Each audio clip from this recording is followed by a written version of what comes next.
Los partisanos de Bielski, 1942-1944. En 1941, cuando dio comienzo la Operación Barbarroja, con la que el Tercer Reich dio inicio a la invasión de la Unión Soviética, en Bielorrusia se produjo uno de los mayores desastres militares soviéticos. Con el ejército del oeste completamente destruido, a la Unión Soviética no le quedó más remedio que retirarse y contener como pudiera la gran acometida alemana en su ataque directo hacia Moscú. Bielorrusia quedó bajo el dominio alemán y, administrativamente, se convirtió en la provincia oriental del Tercer Reich. Pero aunque no hubiera trincheras, Bielorrusia y Polonia se convirtieron en el escenario de diversos ataques y combates en retaguardia alemana. Diversos grupos de resistencia nacieron, entre ellos un grupo de judíos conocidos como los partisanos de Bielski. Este vídeo lo he hecho a petición de uno de los seguidores de mi canal. Si quieres que hable de algún tema que te interese, no dudes en escribir un comentario para decírmelo. El 23 de agosto de 1939, es decir, 9 días antes de la invasión de Polonia, el Tercer Reich firmó un tratado de no agresión con la Unión Soviética, conocido como el Pacto Ribbentrop-Molotov, por el cual ambos países acordaron dividirse el territorio polaco cuando diera comienzo la invasión alemana. Los intereses soviéticos para ocupar el este de Polonia se debieron a que la mayoría de la población de la Polonia oriental eran de naturaleza bielorrusa y ucraniana, además de aumentar la distancia de Moscú con la frontera del Tercer Reich. El dictador soviético Joseph Stalin tenía planeado imitar la ambición de su predecesor, Lenin, de imponer la revolución comunista en Europa, tomando como meta el control de Berlín. El pacto de no agresión entre ambos estados fue una forma que tuvieron ambos regímenes para ganar tiempo y reunir fuerzas, antes de invadirse mutuamente, ya que el dictador alemán Adolf Hitler también tenía el objetivo de erradicar el comunismo mediante la conquista de la Unión Soviética. Finalmente, Hitler se anticipó y fue el primero en atacar. La Operación Barbarroja dio comienzo el 22 de junio de 1941.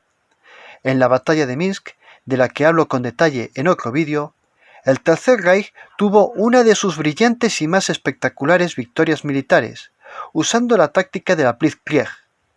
El ejército occidental soviético fue embolsado en 2 grandes cercos y destruido, un resultado de la batalla que al generalato alemán le había levantado tanto la moral que creyeron que la conquista soviética iba a ser un simple paseo militar como lo fue la conquista de Francia en 1940. Mientras el ejército alemán avanzaba hacia Moscú, el Tercer Reich organizó la administración de los territorios soviéticos ocupados. Los territorios polacos ocupados por la Unión Soviética volvieron a ser integrados a Polonia, a causa de las grandes ciudades de esa región que estaban pobladas por polacos, aunque en el ambiente rural predominaran los bielorrusos y los ucranianos. Mientras que Bielorrusia pasó a denominarse Ostland, que significa Tierra del Este. Mientras Polonia era gobernación alemana administrada por una autoridad política del Tercer Reich, Ostland estuvo bajo la dependencia militar, dividiéndose en jurisdicciones entre la Wehrmacht y las SS.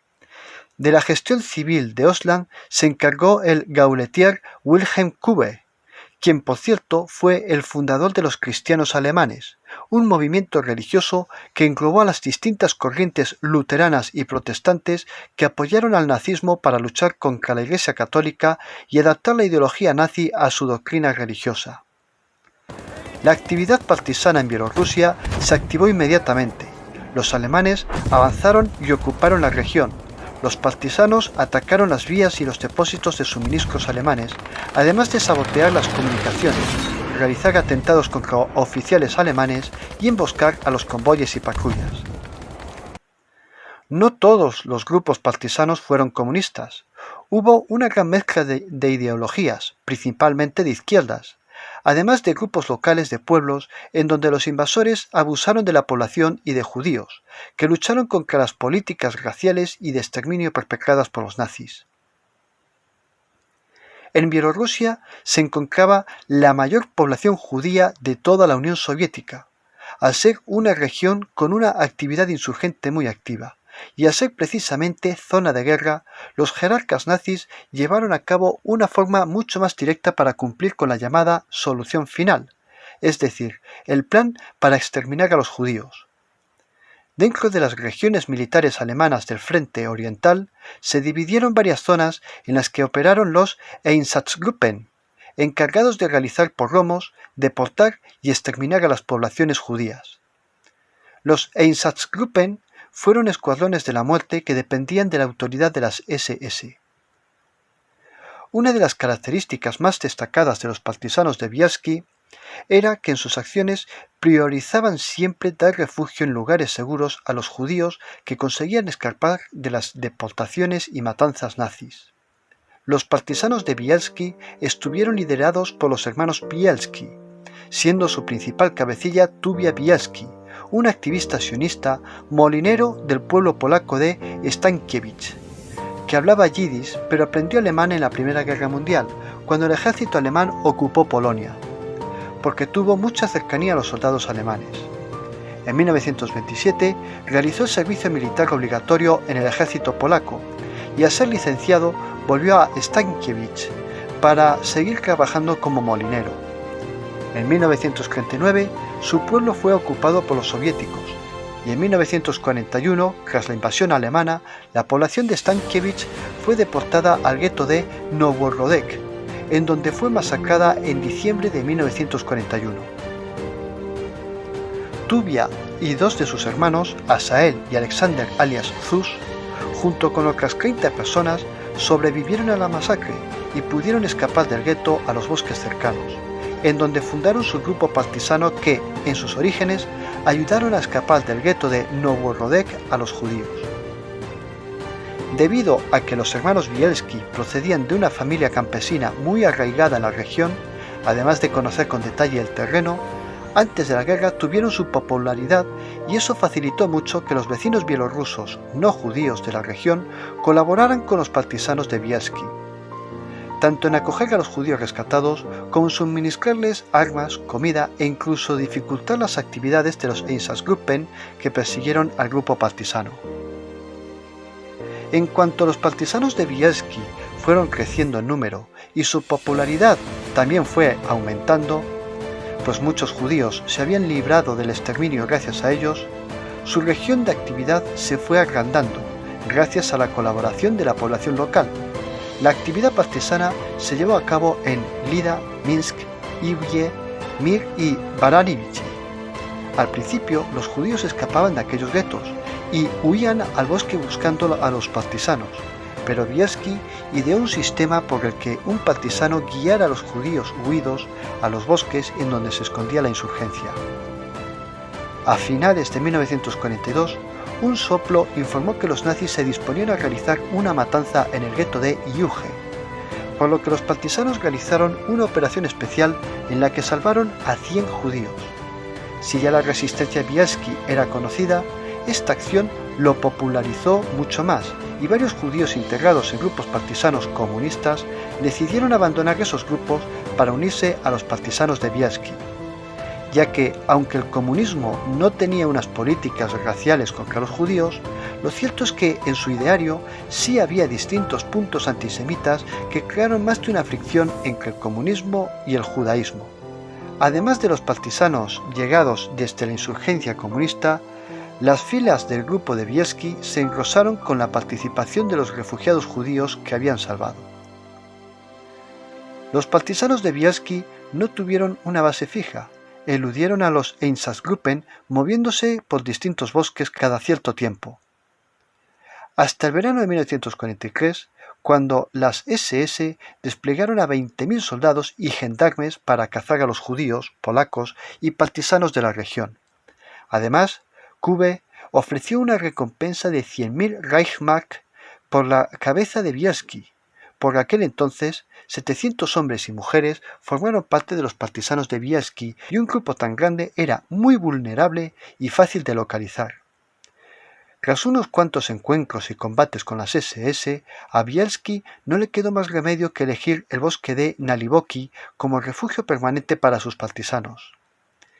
El bosque de Naliboki era un lugar pantanoso de difícil acceso, por el que los vehículos no podían pasar.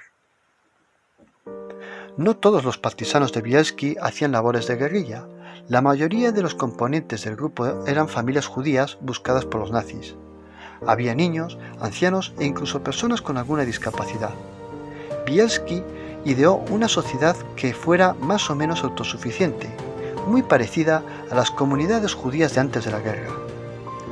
El grupo insurgente tenía establecidos diferentes oficios, desde cazadores, herreros y agricultores hasta sastres y zapateros. En el bosque de Naliboki, al crear un asentamiento fortificado, la insurgencia llegó a tener su propio molino, del que se encargaba personalmente Bielski. Aunque los guerrilleros de Bielski se refugiaron en el bosque de Naliboki, en realidad dicho bosque estaba dentro del territorio de los partisanos del general Platón, nombre en clave del general Vasily Chernisev. Los partisanos de Platón fueron guerrilleros comunistas y, pese a que Chernisev tuviera unas ideas antisemitas, permitió a Bielski que se refugiara en el bosque de Naliboki, con la condición de que cooperara en sus operaciones contra las fuerzas invasoras. Sin embargo, esta cooperación no quedó eximida de tensiones entre los partisanos judíos y los comunistas por una serie de desacuerdos. Aunque los partisanos de Bielski fue un grupo que permaneció unido hasta el final de la guerra, formalmente se dividió en dos destacamentos para despistar a los alemanes y hacerles creer que había más grupos de insurgentes por la zona. El destacamento Kalinin mantenía la independencia del grupo partisano, mientras que el destacamento Orzhonikidze era el que hacía operaciones conjuntas con la insurgencia comunista, realizando sabotajes a trenes, cortando cables del tendido eléctrico, realizando emboscadas a los convoyes y a las patrullas de las SS, volaron puentes y vías ferroviarias. También realizaron ataques a cuarteles alemanes, además de tener que enfrentarse a los gendarmes que les buscaban. Pero los partisanos de Bielski siempre primaron por encima de todas sus actividades el rescate de los judíos prisioneros en los guetos. Además, los partisanos de Bielski también mataron a los colaboradores bielorrusos que intervinieron en cualquier actividad antisemita. El 22 de junio de 1944, el ejército soviético inició la Operación Bagration, un ataque masivo por todos los frentes de guerra. En 6 semanas, los soviéticos expulsaron al ejército alemán de Bielorrusia y continuaron su avance hacia Polonia. Cuando los soviéticos liberaron Bielorrusia, la insurgencia de Bielski estuvo formada por 1.230 personas, de las cuales, según datos oficiales de la web de la Enciclopedia del Holocausto, el 30% de los integrantes se dedicaron a tareas bélicas, mientras que el 70% restante hicieron labores de retaguardia. Desde que se fundó el grupo de Bielski, solo 50 de sus partisanos murieron, ostentando el récord de ser el grupo partisano con menos muertos de todos en el frente soviético. A diferencia de la gran mayoría de partisanos comunistas y de la población civil del territorio recuperado por el ejército soviético, los partisanos de Bielski lograron evitar las represalias y las ejecuciones de las autoridades soviéticas contra la población del territorio que fue ocupado por los alemanes.